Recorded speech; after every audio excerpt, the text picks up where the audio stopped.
Welcome to my YouTube channel.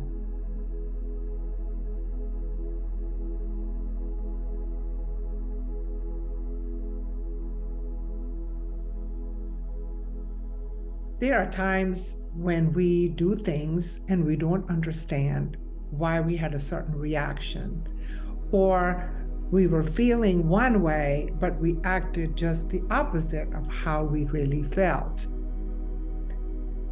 Or there are times when we find ourselves getting so angry, but the situation does not warrant that kind of a response. If you have experienced something similar to this, hang on. We're going to talk about this today. I'm going to tell you what really is going on underneath the surface. I'm going to explain the difference between repressed emotions versus suppressed emotions. A lot of times people actually use these two terms interchangeably, but they are really very different. So let's tackle suppressed emotions.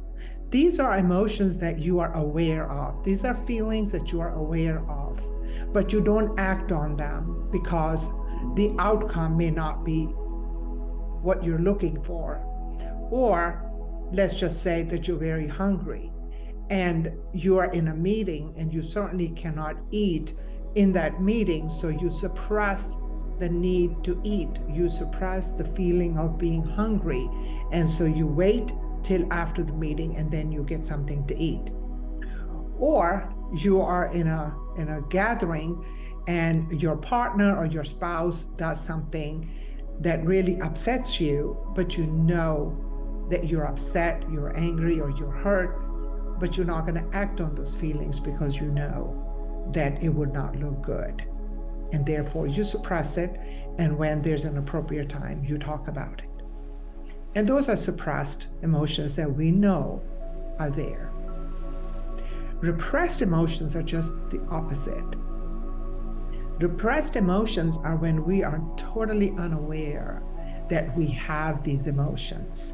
And a lot of times repressed emotions are expressed through a defense mechanism. What are defense mechanisms? This is ego's way of dealing with situations that are difficult.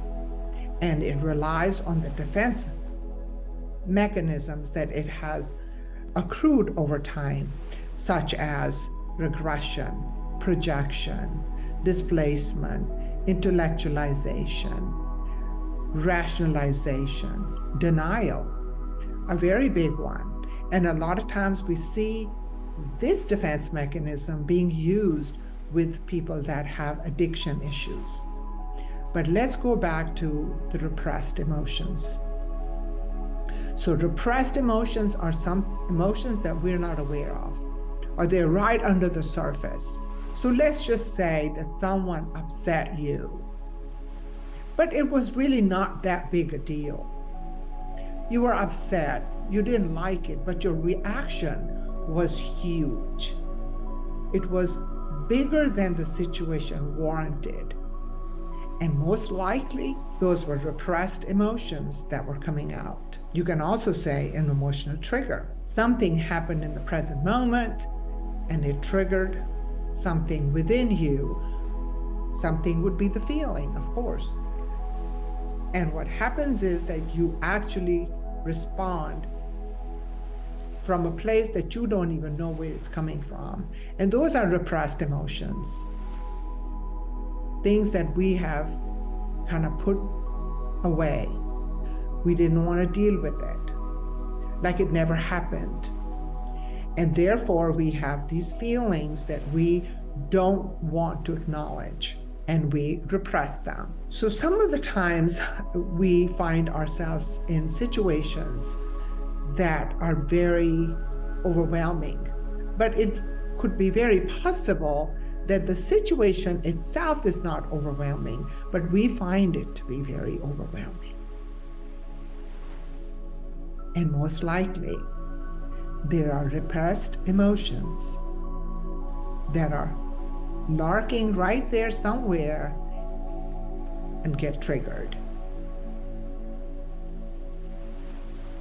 I hope you found this video to be helpful. I hope that you learned something about these two suppressed and repressed emotions. Please leave a comment or two if you've liked my video. Thank you so much for being here, and I am wishing you the best. Thank you.